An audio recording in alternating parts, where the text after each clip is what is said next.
Sangkuriang, legenda Gunung Tangkuban Perahu, kisah legendaris dari Jawa Barat.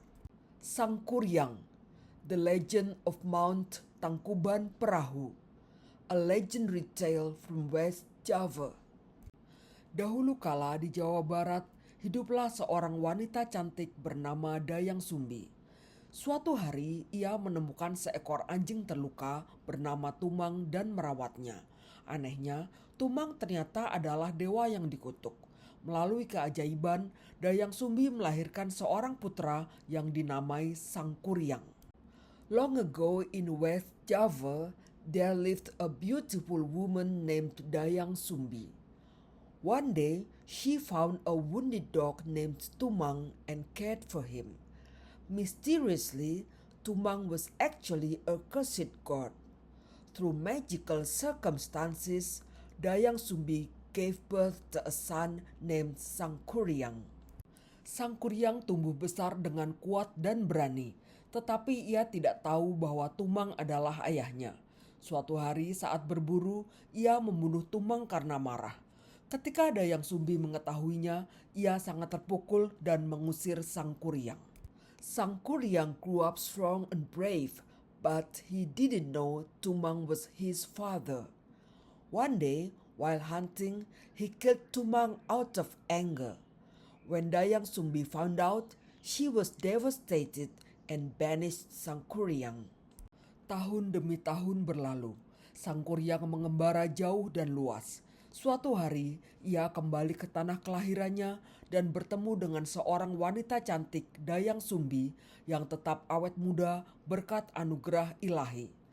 Karena tidak saling mengenal, mereka jatuh cinta dan berencana untuk menikah. Years passed. Sangkuriang wandered far and wide. One day, he returned to his homeland and met a beautiful woman, Dayang Sumbi, who had remained young through divine grace. Not recognizing each other, they fell in love and planned to marry. Namun, Dayang Sumbi melihat bekas luka di kepala Sangkuriang dan menyadari bahwa dia adalah putranya. Karena ngeri, ia mencoba menghentikan pernikahan itu dengan mengajukan syarat yang mustahil. Sangkuriang harus membangun sebuah danau dan sebuah perahu dalam satu malam. But Dayang Sumbi saw a scar on his head and realized he was her son. Horrified, she tried to stop the wedding by setting an impossible condition. Sangkuriang must build a lake and a boat in one night. Sangkuriang memanggil roh-roh dan bekerja tanpa lelah. Menjelang fajar, danau itu hampir selesai. Khawatir akan berhasil, Dayang Sumbi menipunya dengan menciptakan matahari terbit palsu. Roh-roh itu pun melarikan diri dan Sangkuriang yang murka menendang perahu yang belum selesai itu. Sangkuriang summoned spirit and worked tirelessly.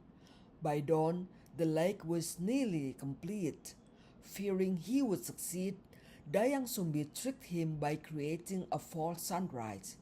The spirits fled, and Sangkuriang, furious, kicked the unfinished boat. Perahu itu mendarat terbalik dan menjadi Gunung Tangkuban Perahu, yang berarti perahu terbalik. It landed upside down and became Mount Tangkuban Perahu, which means upturned boat.